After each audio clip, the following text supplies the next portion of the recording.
My name is Preacher Korn.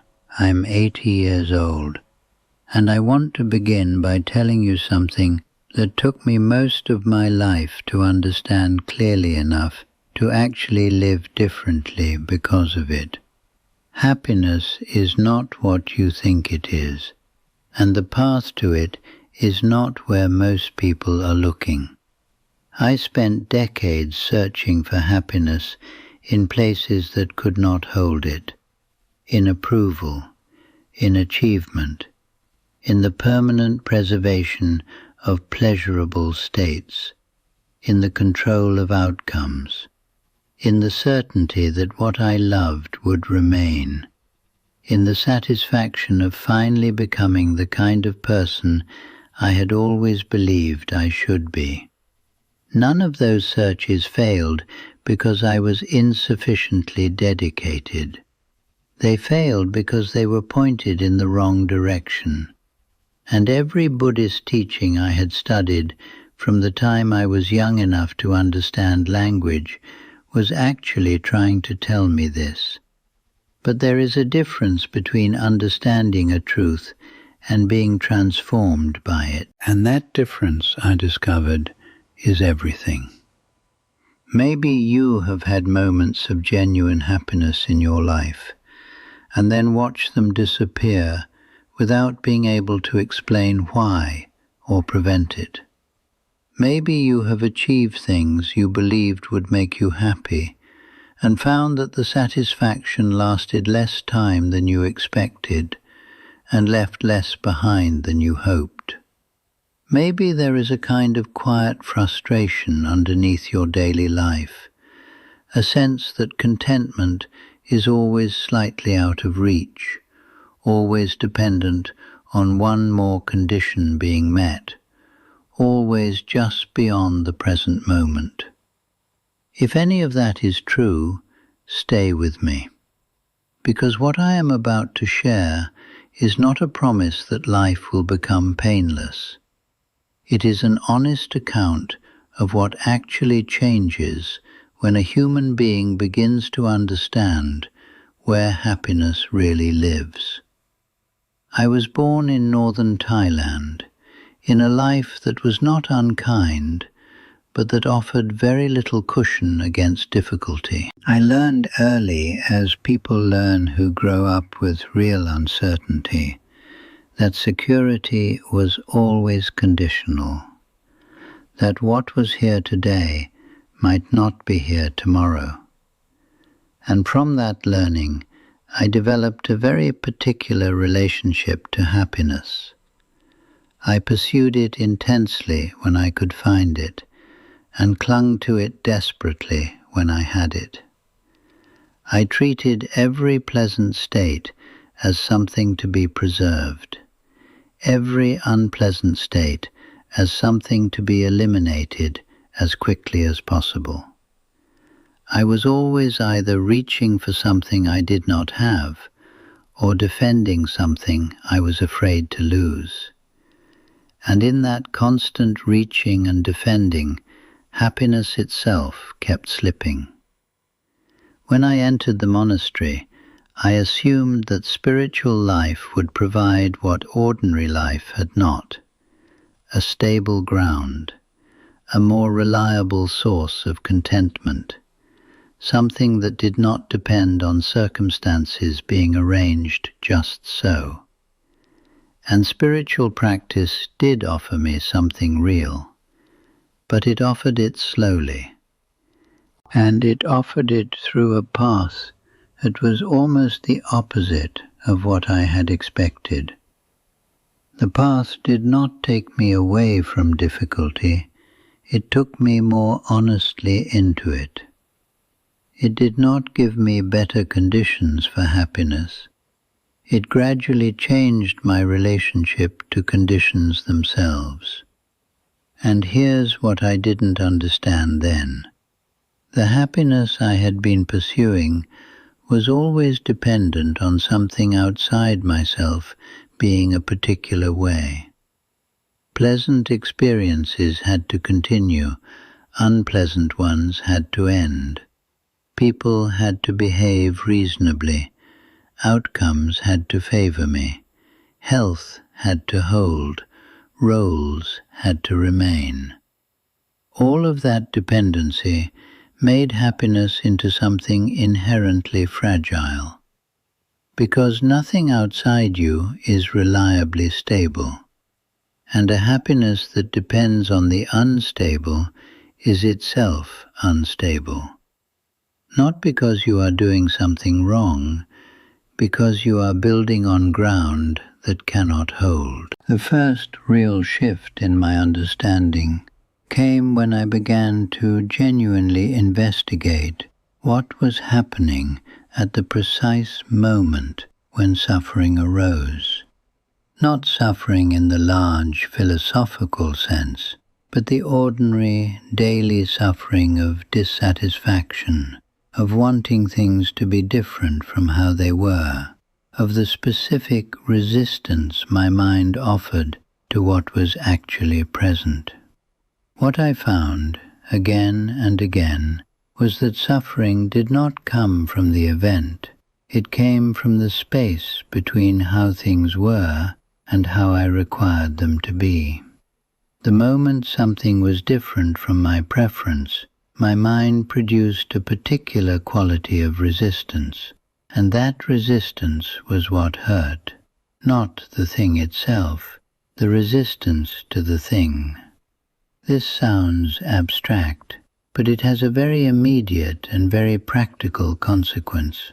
If suffering comes from resistance to what is, then reducing suffering does not primarily require changing what is.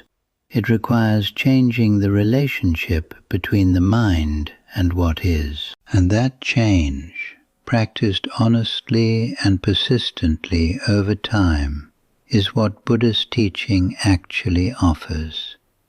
Not the elimination of difficulty, the gradual dissolution of the unnecessary suffering that resistance adds to difficulty. You know what surprised me most? The happiness that began to emerge from this practice was very different from the happiness I had been pursuing. The happiness I had been pursuing was intense but unstable. It arrived in peaks and then faded. It depended entirely on conditions cooperating. It was always under threat. What began to emerge from genuine practice was quieter than that, less spectacular, but also far more durable. It was not the happiness of getting what you want. It was something more like the contentment of being genuinely present with what is, of meeting your actual experience without requiring it to be something else, of finding that even ordinary moments, when not being argued with or escaped from or managed, contain something sufficient. Let me explain the specific path more clearly. The Buddhist understanding of happiness begins with a recognition that most people find uncomfortable. The cause of suffering is craving, not desire in the simple sense of wanting things, but craving in the deeper sense of requiring certain experiences to continue and requiring others to end, requiring pleasant feelings to stay, requiring unpleasant feelings to go, requiring people to behave in particular ways, requiring life to have a particular shape. This craving is not a moral failure. It is a deeply conditioned habit of mind, and it is what keeps us in what the Buddha called the cycle of seeking and never arriving. Because craving, by its nature, cannot be satisfied. Every time it is met, it moves. Every time a desire is fulfilled, the relief is brief and a new craving appears. This is not pessimism. It is an accurate description of a particular kind of inner life, the inner life of someone who has not yet understood where happiness actually comes from. The path the Buddha offered is not to stop feeling and stop caring and stop being affected by life. It is to understand the difference between genuine preference and desperate craving, between wanting something and requiring it for your peace, between engaging fully with life and being entirely at the mercy of whether life cooperates. That distinction, lived rather than just understood, is where happiness becomes something other than the endless pursuit of favorable conditions. What most people don't realize is that this path requires something unusual. It requires you to turn toward difficulty rather than away from it, because the places where craving and resistance are most active are precisely the places where the practice is most needed. The relationship that frustrates you, the circumstance you cannot control, the loss you did not choose, the emotion you wish you were not having. These are not obstacles to the path. They are the path. Every moment of genuine difficulty met with honest awareness rather than resistance or escape is a moment where the inner ground becomes slightly more stable, where the happiness that does not depend on things going well becomes slightly more accessible. There is something specific I want to say about equanimity because it is often misunderstood. Equanimity is not indifference. It is not the suppression of feeling.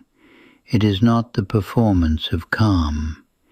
It is the capacity to feel fully without being entirely defined by what you feel, to experience difficulty without being consumed by it, to experience pleasure without clinging to it so desperately that its natural ending becomes devastation.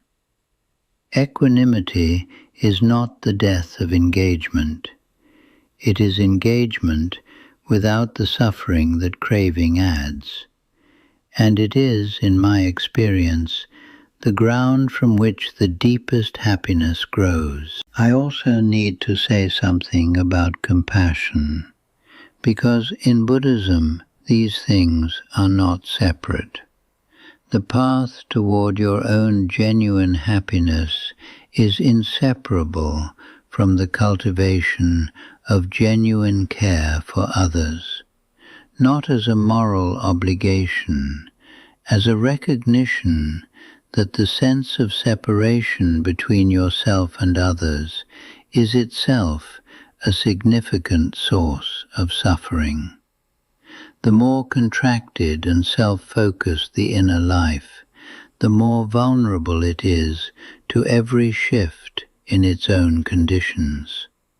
The more genuinely open to others, the more the inner life participates in something larger than its own moment-to-moment comfort. I found this to be practically true in ways I did not expect. The periods of my life when I was most focused on my own contentment were not the happiest. The periods when something genuinely larger than my personal comfort was holding my attention were often surprisingly full of a quiet joy that had nothing to do with my conditions being favorable. This is the secret the title promises. It is not a secret in the sense of being hidden or complicated. It is a secret in the sense that it runs completely counter to what the conditioned mind naturally searches for. The natural mind searches for happiness by pursuing pleasant conditions and avoiding unpleasant ones. The path the Buddha pointed toward says something almost exactly opposite. Stop running from unpleasant conditions and stop clinging to pleasant ones. Not because conditions do not matter, but because the running and the clinging are themselves the primary source of the suffering that prevents happiness. And when the running and the clinging soften, even a little, what remains is something quieter and simpler, and far more genuinely yours than anything you could have reached by pursuing it directly. At 80 years old, I can say that I am not free from all craving and all resistance. I still feel the pull of wanting things to be different sometimes. I still notice the familiar tightening when something I value is threatened.